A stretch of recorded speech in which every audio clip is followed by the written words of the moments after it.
For those that have joined us, this is International University School of Soft Skills. My name is Kevin Anyango. I'm speaking to Sandra Ochola, based in Nairobi, Kenya. Yes. Sandra, I don't know how to describe you. I mean, well, so you're a lawyer by profession, clearly. Yes. You've done lots of stuff. You're a civil servant. Would you call a civil servant? Now, yes. And also, I understand that you used to be one of those people that used to write speeches for the president. Yes, that was before. That was up until sometime last year. But like you said, I'm a lawyer by profession. I'm an advocate of the High Court of Kenya. I got admitted way back, a degree in law and a postgraduate degree in law. And I went ahead to do a master's in international studies from the University of Nairobi. Once I got admitted, I realized practice was not my thing. I found suits very suffocating, and the routine of drafting plaints and defenses every day, that didn't work out for me. I love routine, I love learning new things, and I get restless very easily. So then I immediately went into the civil society space, where I did a lot of human rights work, advocacy, research, and it happened that I was an intern then. So I started out at the International Center for Transitional Justice, and that was a time when the country was just coming out of the post-election, 2007, 2008 post-election violence. So much of what we were doing at that particular point was to try to establish structures and processes for transitional justice and long-term peace for the country. And that was very interesting for me. And I think it gave me exactly what I needed in terms of an array of people to work with, an array of events and circumstances. And it was quite a learning curve for me. And from then I moved on to an organization called South Consulting, where now I was one of the senior research officers, where now it was dealing with the implementation of the, we call it the Kenya National Dialogue and Reconciliation Accord, which came about post the agreement, which came about based on the agreement post the election violence. And from then I moved to Katiba Institute, did a little bit of consultancy with Article 19, moved to Kelin. And then after a number of years, I got exhausted with, I wanted something new. And that's when the opportunity to engage in political communication came about. And then I started doing a lot of political commentatorship on national issues through mainstream and social media platforms, where now we were working with the then political party in terms of advancing the agenda to ensure that they made the next government. And so then it was a Jubilee party, and then it came to power, and an opportunity arose for me to join in to promote the ideals and the ideas that the government at that particular point had to serve the country. And that's when I got the opportunity now to work as a presidential, a presidential speechwriter, which was great for that point in time. And I think I also mentioned that in the media article that came out a couple of weeks ago, or less. Yes, where I mentioned that it was a good opportunity for me. You get to understand firsthand how government works. You get to understand, to improve your skills, one as a young professional, second as a writer, and now as a public servant. And then moving from then, now I moved to the ministry, where now I'm working as a chief of staff in the office of the cabinet secretary. So it's been an array of experiences and opportunities for me, which I really appreciate, because those are the things that have now shaped me into the person that I am. And I'm looking forward to even more challenges to get me serving my country and my people and improving as a person as I move ahead. Sandra, this is incredible. This is exactly what young people should go through. You come through in university, then you are seeing what your studies, what you want to do, then you change, you do internship. And this is what I told you when I wrote to you, I wanted you on the show. I said that you are very relatable, and also there's a likability aspect as well.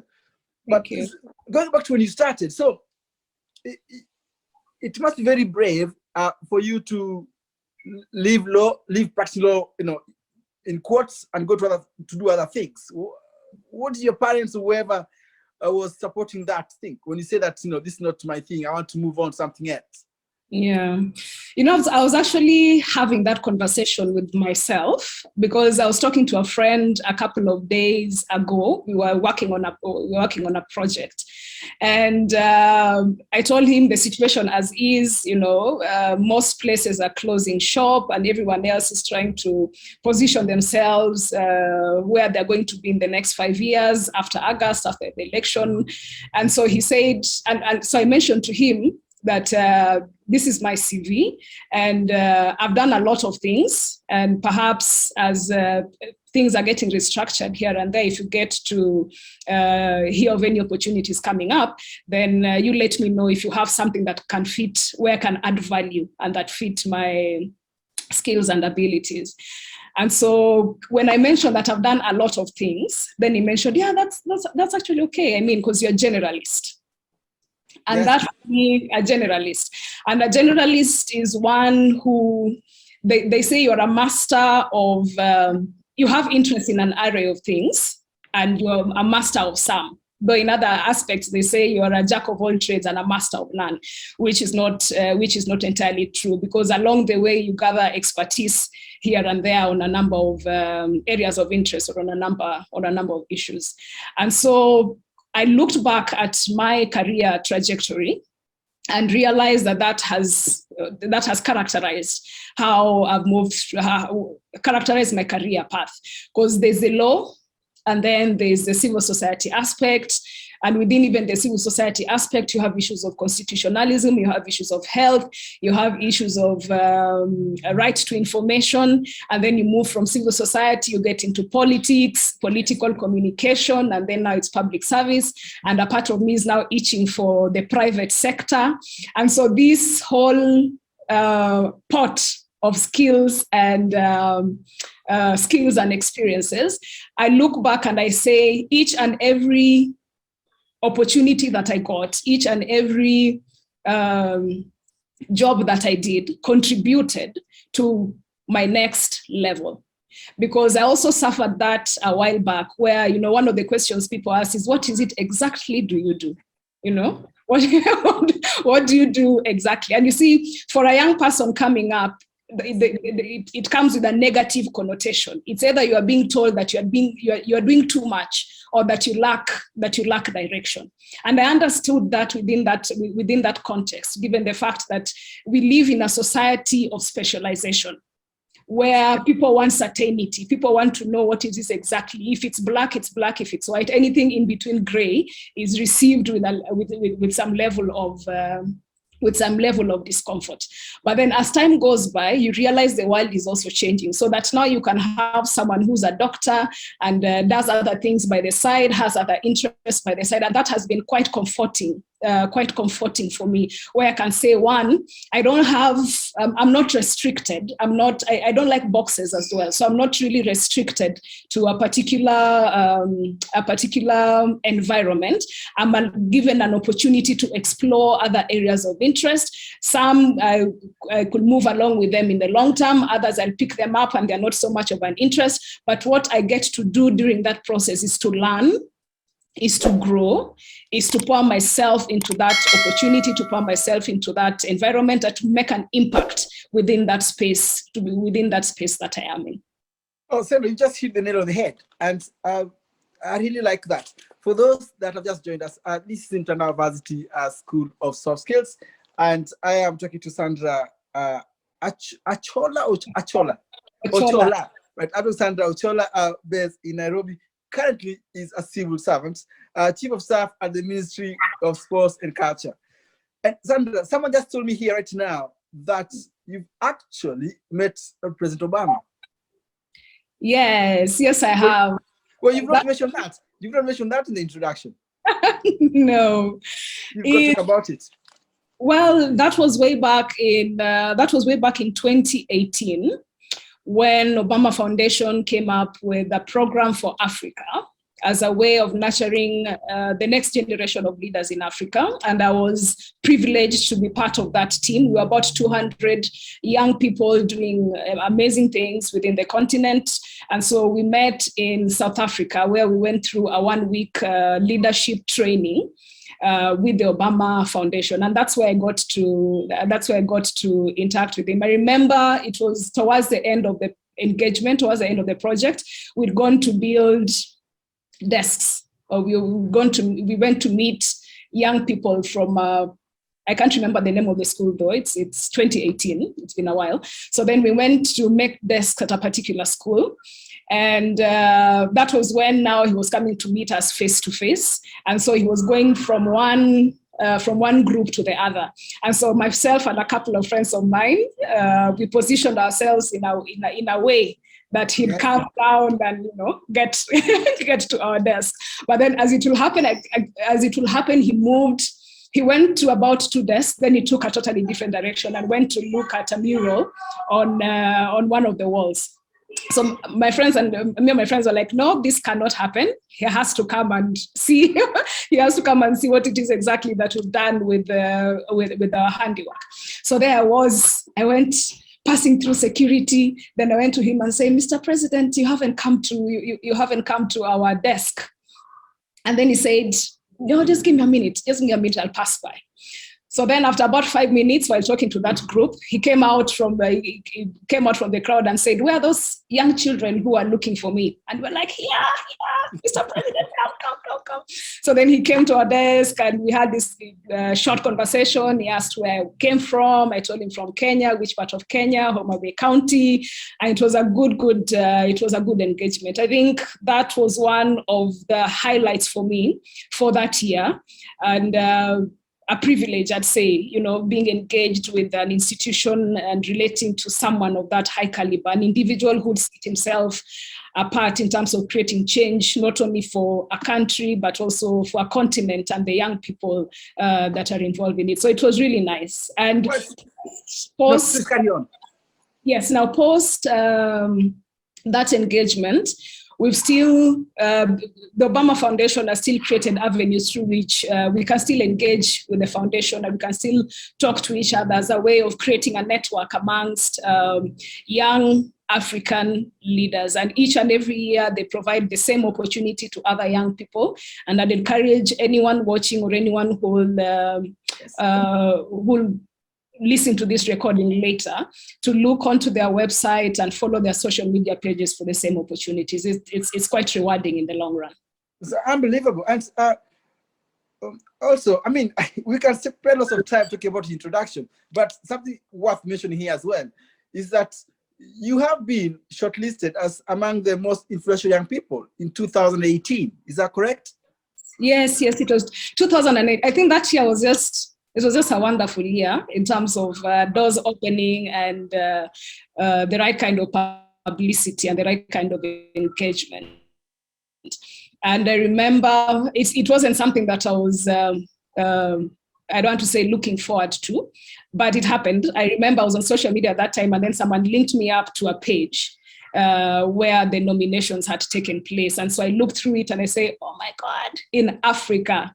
And that was really great. I think it's one of those other things that I really cherish for that period of time. I put it on my CV and I make a point of talking about it as often as I can, because it's also very encouraging to know that what you do adds value. What you do, there are people who look at it and feel inspired by it. So it's, yes. I do like that. And the reason why I'm I'm dwelling on what you've done. It's exactly what young people have behind the scene. Like, they've done lots of interesting stuff, work in the community, their churches, but they don't talk about them when they go for an interview, whatever it is. I know we play modesty. And I think having someone like you right now talking to us, it's quite assuring that, you can do all these things, and by the end of the day, they all add up, isn't it? Yes. There's nothing goes to waste. Not an opportunity goes to waste. The good ones, the bad ones. And I often tell my friends and my colleagues, every hiccup is an opportunity for you to learn. You learn about yourself, you learn about your environment, you learn about the people you work with, and you pick up lessons from that.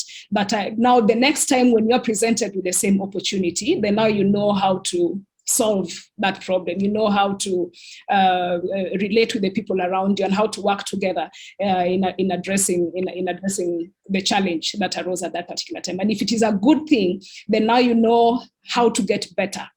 How to get better at it. And if it's about celebrating yourself, if it's about talking about your achievements, then now you find better ways of doing that. So I think life is about growth. And growth is not always fancy and beautiful. In fact, what grows you more are the tough times, what grows you more are the challenges that you face, because then they toughen your character and they teach you lessons that you'll not have learned through the good times. You've mentioned social media several times when you are talking about yourself. And I know this wasn't part of the discussion, but I've got to ask you now. What is the power of social media right now, especially with opportunities? Lots of young people are on internet, Facebook, Twitter, whatever it is. But most of the time, it's not necessarily looking for opportunities, doing other stuff. But you as a person, you've mentioned it here several times. What will you tell us, the power of social media in terms of creating opportunities and getting opportunities? Well, I'd say it has its pros and it has its cons. If I could use the cons, if I could start with the cons, being that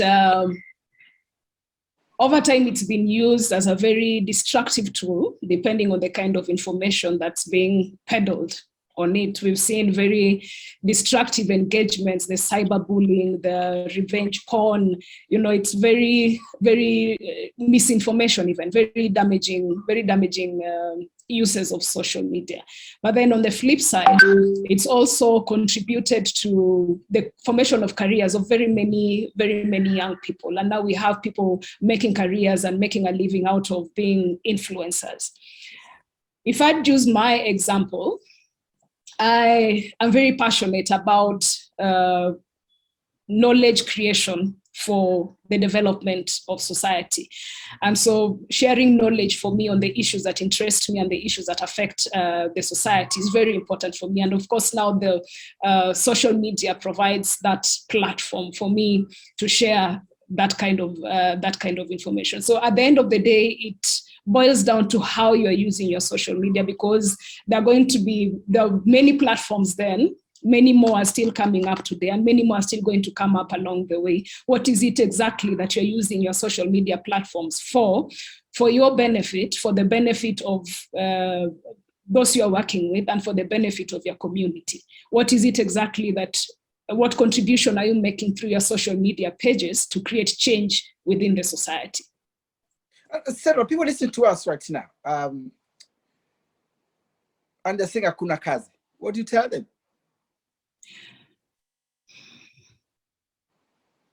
That's a Pandora's box, if I could say, because on one end, you have young people coming up with very innovative ways of earning a living.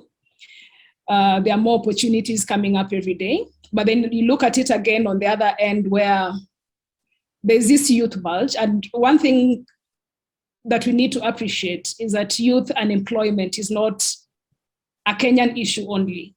It's a global issue that's affecting so many other countries, especially now with all this regional and international upheavals with the economy. It's something that affects each and every country. What happens then is how the society at that particular time is trying to address it. And one thing that I've always told my colleagues is the government cannot employ everyone. it does provide opportunities. And then it is required to create the right environment where innovation and entrepreneurship can thrive. And this is through the creation of policies, through the creation of laws and regulations that provide that enabling environment for people to innovate and to become better entrepreneurs in whatever they do. And then now the bulk of it now falls to the private sector and to other job creating entities, if I could use that word, so that you have churches creating jobs, you have even the civil society creating jobs, you have the private sector creating jobs, and then you have young people also empowered in a manner that they can be innovative enough to create opportunities for themselves. And like we've talked about the social media, for instance, that doesn't require, for one, it requires that enabling environment. It requires support. That it is for the young person to come up with ideas, for the young person to be creative enough to utilize that space to their advantage. So yes, there is an issue of employment. It's not just a Kenyan issue purely. It's a global issue affecting so many young people. The institutions are doing what they can. It behooves now everyone else to work together to create that enabling environment for young people to thrive and for them to maximize on their potential. Well, Sarah, you're very good with the words, I've got to say. And obviously, of course, you're a trained lawyer, so I can see why. For those that have just joined us, this is International University School of Soft Skills. I'm talking to Sandra, based in Nairobi, Kenya. Sandra, you look very young. Obviously, people can find more about you if they go online. But as a chief of staff in the Ministry of Sports and Culture, that's quite a huge docket. And there are lots of people that report to you. As a boss, can you teach people to be team members or to have that team spirit? Yes, I think there's the aspect of team leadership, and then there's team membership, if I could use that. So if I was to speak as a team leader, one of the most important things if you're going to lead people, leadership is about influence. Your ability to create a vision and your ability to drive people towards that vision, for them to be able to work together towards that vision. And then team leadership plays an important role now in ensuring that people are aware of where they need to go. People are aware of the vision that they need the goal that they need to work towards. Then secondly, once as a team leader, you've developed that vision for your team, they're quite aware of where they need to go, then it's very important for the people within that team to understand their individual roles. What is it that they need to contribute individually towards this goal, towards the team, for us to achieve whatever it is that we need to achieve? And then once the team members understand the individual contribution, it's also important to create an environment of communication. Communication is very key. How you communicate the goals, how you communicate individual responsibilities, how you delegate, it's also important. And communication also entails creating an environment where people are able to give feedback without fear, people are able to express themselves without fear, people are able to contribute without them feeling demeaned while in the process. And then also it's also for people to work best. It's also important to create systems and structures for feedback. And I think I've talked about that, because as you're working as a team, you're trying to solve a problem, then you find the best solution for that problem, you try to implement it. Then is it working for you or is it not working for you? So it's important to have a system where the team members are able to give feedback, team members are able to analyze whether this solution that we are trying to place on this, the solution that you're trying to use to address that problem is working. So creating a vision, there has to be a direction, one that really inspires individuals, the team members. There's a need for each individual team member to understand their roles and obligations and responsibilities. There's need for good communication for the team to work and for the team to hold together. And there's need for good feedback structures. And if I could add, there's also need for a good reward system where someone can say, I'm working towards achieving this goal with the understanding that at the end of the day, this is what I'll enjoy, or this is a reward that I will get. And I think those 5 key aspects promote teamwork and enhance on team leadership and motivate the team members as well. You've mentioned about leadership is about influence. So if someone is on an interview right now, someone's fresh from university or whatever it is, and they're in a plan of they're being interviewed, how can they talk about leadership skills? Because this is one of the things that's quite important, isn't it? To have those kinds of leadership skills. And that's what employers are looking for. And you as a boss, I'm assuming when you are interviewing or when you are hiring, in whatever capacity, do you look at the leadership skills, the quality of them? Yes. It's said not everyone is born a leader. There are others that are made. And that, of course, infers that there are certain skills that you can learn along the way. And one is taking initiative. I think most leaders that you see, they do not wait to be given opportunities. They take up opportunities or they create those opportunities for themselves. So when talking to people trying to delegate, within those groups, one of the things I look at is this a person who likes to take initiative, likes to find solutions to problems and sticks their neck out, so to speak. Secondly, leadership as well requires communication. Are able to communicate your needs, your expectations to people, be it verbal or written communication. And then it's also within that space, it's also important to know where your strengths are. There are those who are good at speaking, but they're terrible writers. There are those who are good at writing and they're terrible speakers. So it's very important for one to be aware of where their strengths lie. Third is also problem solving skills, where as a leader, people look up to you to give solutions. So are you an individual who's able to solve problems? Are you an individual who's able to rally the team members towards finding solutions to whatever problems occur? And then leadership as well requires empathy, where you're able to understand how team members work. You're able to understand how team members work. You understand their style of communication, you understand their contribution, and you understand their strengths and weaknesses as far as their contribution to the group is concerned. And there's also critical thinking is very important, listening skills, and those are things you can see from someone right off from the moment you start engaging, whether this is someone who's listening to understand or listening to give their side of the story. So those are the key things to look at. And even for anyone who's watching and would like to develop their leadership skills, requires problem solving, requires communication. You must be visionary. You think fast on your feet. Problem solving, if I haven't said that, you have to be empathetic and very aware of the environment that you're operating in.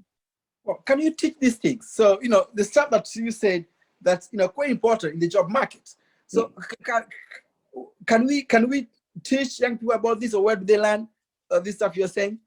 Yes, it's not much of these things. I think, like I put out in my LinkedIn post, is there are things you learn on the job. I'd say even for myself, there are a lot of things in terms of these skills that I've learned in my job. And sometimes, like I said, through the hard way.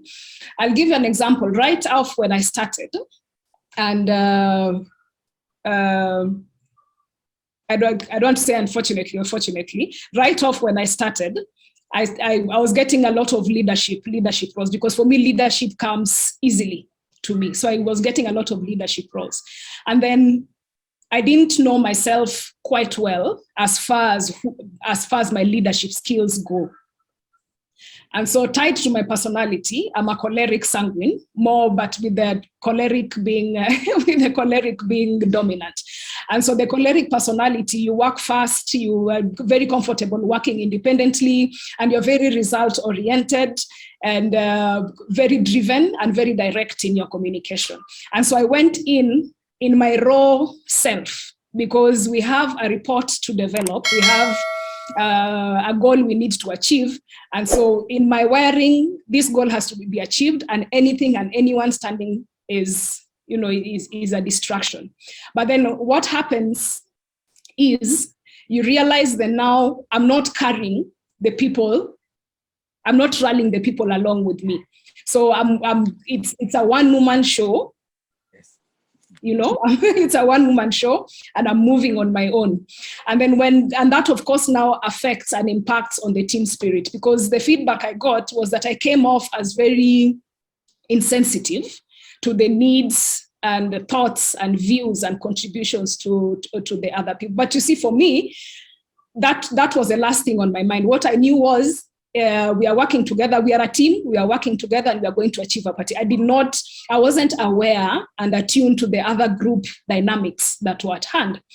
So then as time goes by, I start to learn, and which is to answer your question. I ask around, I learn, I get feedback from people.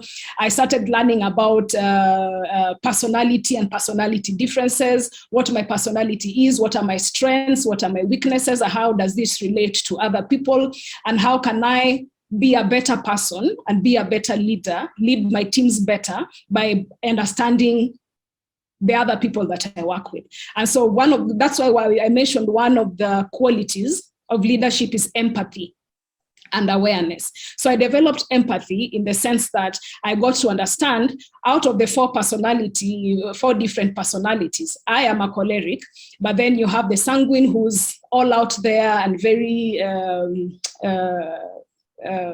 colorful and chatty. Then you have the dove, and you have all these other, which is melancholic, and they all contribute towards this goal, and they all work differently. While I'm going to be fast, and while I'm going to be fast, and I'm also going to be very result-oriented, you're going to find another personality that now is very attuned to details, you know, and they want to think things through critically, you know, before you make a decision. And then now you have another personality that now requires more time to assess the situation, and then another person who requires more hand-holding, if I could use that word, requires more hand-holding within the team. So understanding that not everyone works the way you work, understanding that everyone has something to contribute to the team, but they're going to contribute it differently. Understanding that we are all human beings, we have different strengths and different weaknesses. And what we need to do then is to focus on the strengths while also improving on the weaknesses, because even within that space, my weaknesses at that particular point is that, being given my way of working, I don't enjoy details very much, you know. So I want a big house and I want it in color red. Anything else in between, I do not know how it's going to come about, but I want my red house. And because that is my weakness, then I need that detail-oriented individual who's now going to come and simplify the issues, so that he relies on me to move the vision, and I rely on him, on her, to help me with the details. And then I also rely on another personality to be out there and to do the marketing and to do the public relations. And then I rely on another person now for the softer skills, some of the softer skills that I may not have within the workspace. Yeah. So yes. Do you report, just on that, do you report to the cabinet secretary? Who do you report to?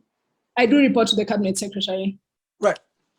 So so in your position, we're talking about, you're not into details, you bring other people into depending on what you want. Yeah. Do people listen to you? And the reason I'm asking that is that, you look young, you're a lady, and sometimes people look at you as weak. You come across as obviously very gentle, but your staff. But what I'm trying to ask is, how do you work around people that look at you like, no, this is a young lady, cannot tell me anything? Well, have you had that experience? Yes. I have. I'm actually looking back to those to those experiences and to those examples, and I think it's okay. It's very okay to be underestimated. Very okay to be underestimated. because then you have the opportunity not to prove yourself, but to show up as who you are and for what you are.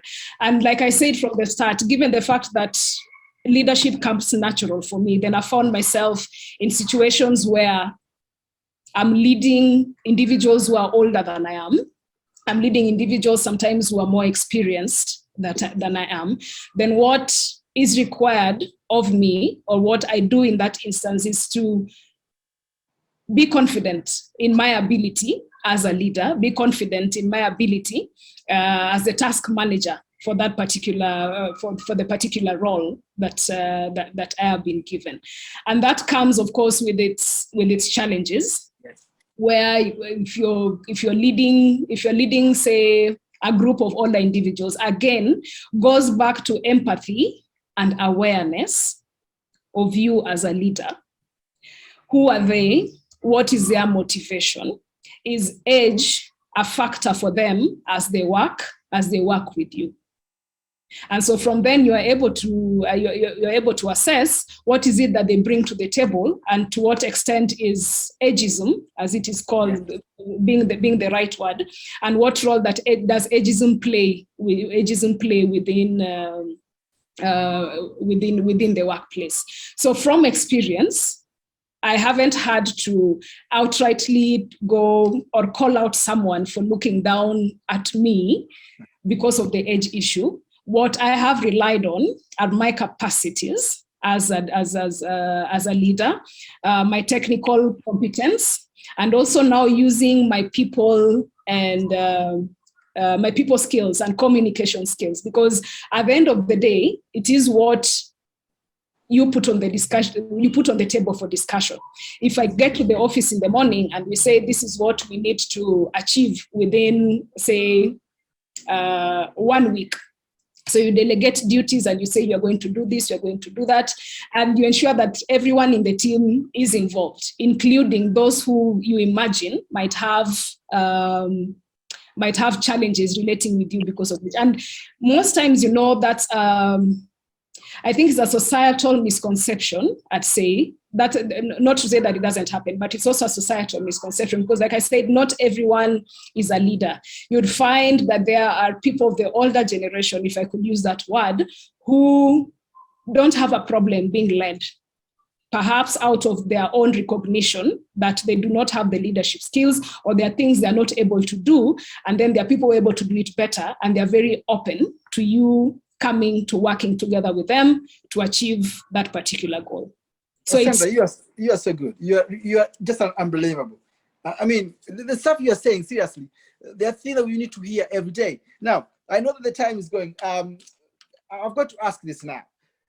So what should you tell people, whether it's sexual harassment, you are the boss yourself, what will you tell others that may not be in your position, but they are in this particular situation, organization, that they want promotion, they're looking for opportunities, but sex is involved? What do you tell them? How do you address those challenges? They do happen, don't they?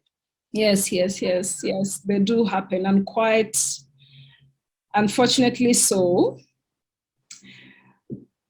And I think one of the reasons why they flourish, if I could start from that angle, is the kind of environment that has been an institutional culture.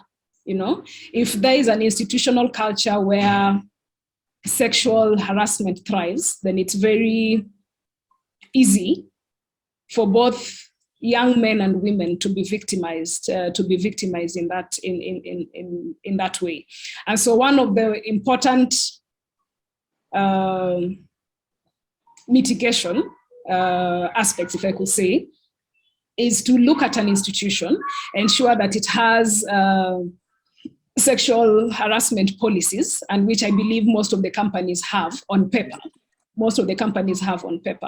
As you're looking for the job, is this something that is it something that the institution has? Is it what is their culture as far as sexual harassment is concerned?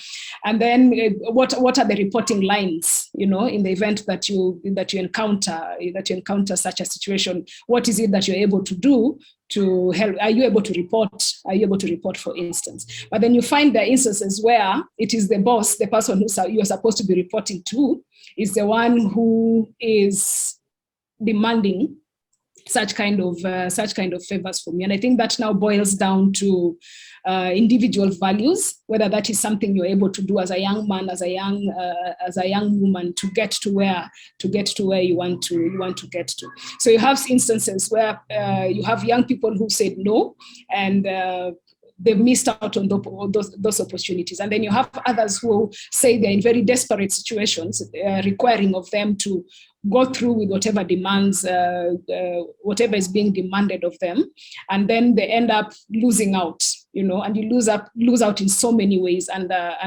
those circumstances.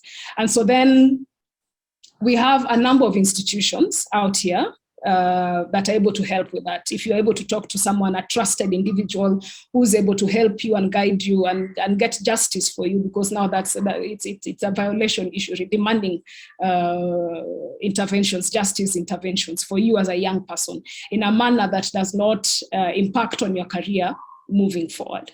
So yes, look at the institutional culture. Is this something that they talk about? Is this something that they abhor, as a community? Or is this something that is so perverse that it's not seen as a problem?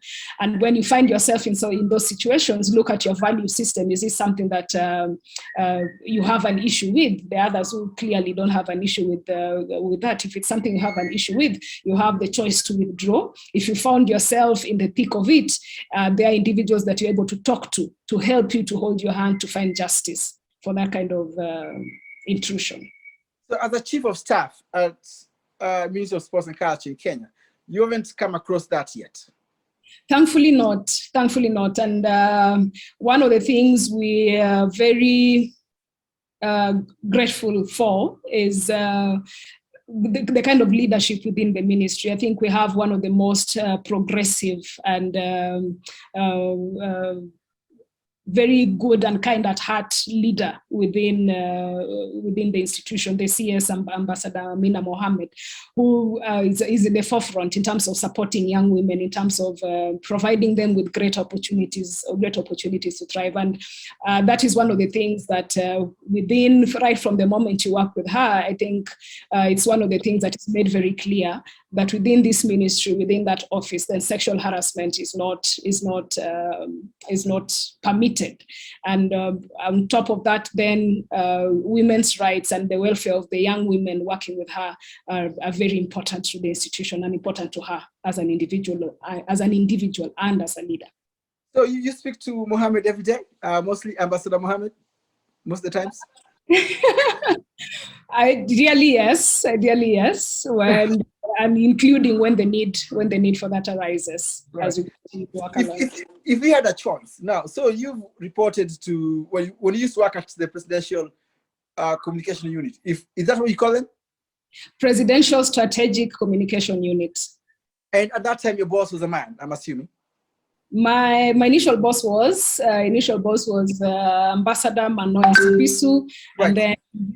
And then he moved on to other opportunities, and then now my current boss as well, who's still my current boss, if I could say that, Kanze Dena. Right. So what will you choose? I'm asking this, and I'll tell you why. Because there are reports coming out that they're saying that sometimes it's good to have a woman who's a leader because, they're empathetic. Some of the things you mentioned, they're sensitive compared to men. Now, you've worked for both at a very highest level, at that, if at a younger age. Will you have a choice if you were asked to report to a man or a woman? It doesn't matter. I lost you there. If I was asked to report to? Yeah, if you had a choice, what gender to choose to report to? Will you choose to report to a man or report to a woman? The reason I'm asking this is because there are some reports coming out that where a woman is a leader, there is kind of, they're sensitive, they're empathetic, they listen more compared to men that may not have time kind of to sit down and listen to people. These are not objective opinion. So the subject, so what will you do? Will you choose one or it doesn't matter? I'd choose to report to. Be careful, but lose a job. I'd choose to report to a leader. Wow. Because that's a good answer. Exactly like you're saying, it's I think it is subjective, and I think it's one of those things that society continues to use to peg men against women and women against men. And from experience, as a young person, I wouldn't advise a young person to look at gender purely as a means of accepting a job offer or assessing where is best to work. Because leaders are still human beings at the end of the day. You have instances where I'll give an example, even within the civil society space, you have women who are violating other women's rights, and you have men who are very protective of women's rights. And I think you've seen that even within that space where you have men who are on the forefront talking about women's rights and women empowerment, when you have women on the other end who are against it, and they're the ones on the forefront in violating other women's rights. So I've had the opportunity to work with both men and women, and across board, they've been exceptional individuals, bringing on board their varied expertise, bringing on board their varied experiences, mentoring and creating varied opportunities for myself and other young people to thrive. So I'll report to a leader. I would prefer to report to a leader, an individual who's out in the open to take care of my interests, to protect me, to promote my welfare, just to take care of my welfare, basically. Yeah. So it's no men, woman, gender. Is this boss or is this leader able to guide, mentor, and lead me at that particular point in my career? Sandra, I cannot thank you enough for coming to the show. I mean, this has just been amazing. I can spend the whole evening talking to you. Just one quick question. Someone just asked me to ask you. Yeah. Is mentorship overrated, and is it important? Mentorship is important.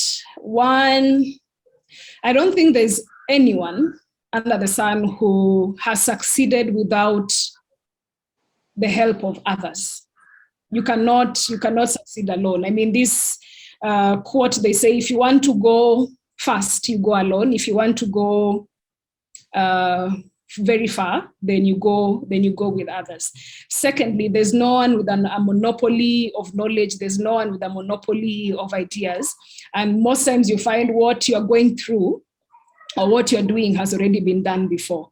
So it helps a lot to have someone who's already on that seat, to have someone who has gone through that experience to help you see the situation for what it is, and also to circumvent whatever pitfalls exist within that space. Some of the things that are that could be blind spots for you, but are lessons for someone else.